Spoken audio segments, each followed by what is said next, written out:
As many other Egyptian deities, Sekhmet, whose name means mighty one or powerful feminine, had two different aspects, one protective and healing, the other destructive and retaliating. She was said to have an awesome appearance, her weapons being arrows with which she pierces hearts. Her body was said to spread a fiery glow. Her breath was associated with the hot winds of the desert. But she was also called Great of Magic or Mistress of Life and was a goddess of healing and surgery. As well as spreading pestilence, she was believed to be able to cure it. Names. An early name for her was the Eye of Re or Daughter of Re, which shows her solar association and thereby her association with the king. She is the most important one of the several manifestations of the Eye of Re. This association she shared especially with Hathor and several other deities like Aset, Tefnut, Bast and Mut. She was also often called Mother of the King. Already in the pyramid texts it says that she conceived the king. She followed him in battle, protecting him, and her rage induced the king acute accent's victory over enemies.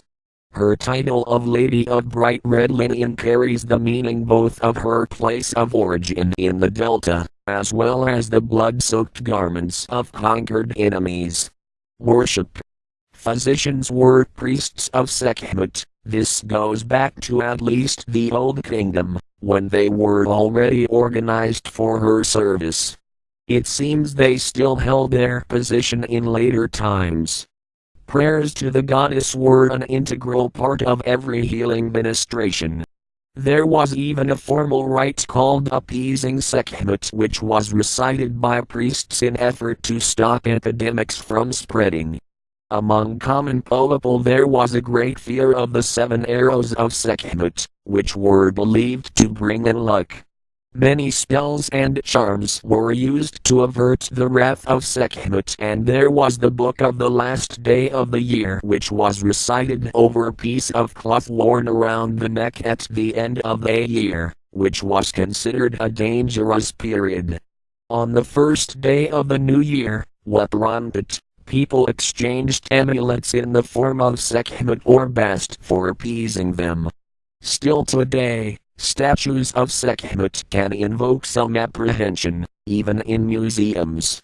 In the small temple of Tahat Karnak, there is a statue of Sekhmet holding a scepter in her hand, looking quite impressive. Depictions. Sekhmet was mostly depicted in anthropomorphic form, as a seated woman with a line acute accent's face.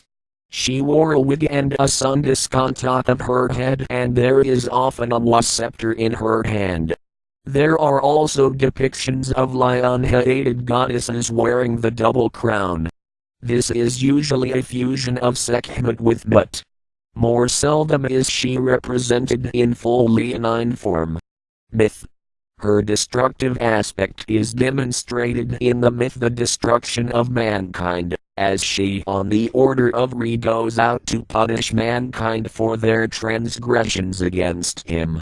The breath of Sekhmet is here described as being of fire, and the host wines from the desert was called the breath of Sekhmet.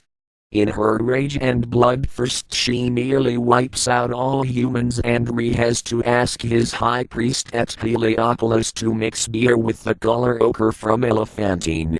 Many thousands of this red beer was placed out over the lands, and believing it is blood, Sekhmet drank of it, got so drunk she fell asleep, and when she woke up, her rage was gone.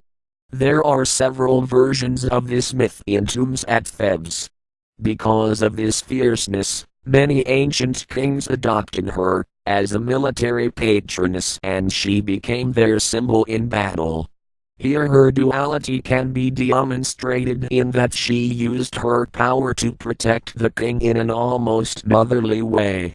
Already in the pyramid texts it is said that Sekhmet conceived the king. Associations. With her consort Tah and their son Nefertum she made up the Memphite tribe. Here she absorbed several other, minor deities, and was called Mistress of Ankhtai, meaning Mistress of the Two Lands. As the Eye of Re, she was associated with Hathor, who also bore this title. At Waset, Grams, Thebes, she was associated with Mut, the consort of Ammon. This manifested the aggressive side of Mut, or a counterpart of this deity. Sekhmet was also associated with Bast, perhaps also here because of her fierce side. When Thebes was the seat of royal residence, 11th Dine, the local goddess Mut was merged with her. At the precinct of Mut at Karnak, hundreds of statues of Sekhmet were erected, either in a sitting position, holding the ankh in her hand, or standing, with a scepter in the form of a papyrus plant by her side. It is believed that these many statues were honored with offerings, each of them on a specific day of the year. During the Middle Kingdom, Sekhmet was also associated with the more or less local leonine goddess Pakhet at Beni Hassan in Middle Egypt. Cult centers. Her main cult center was in Mennefer, Grams, Memphis, but there were many temples and shrines erected to her all throughout Egypt and all the time into the Greco-Roman period. Through her association with other deities, special temples, like the one for Sekhmet Hathor at Kam el Hisna, were also built.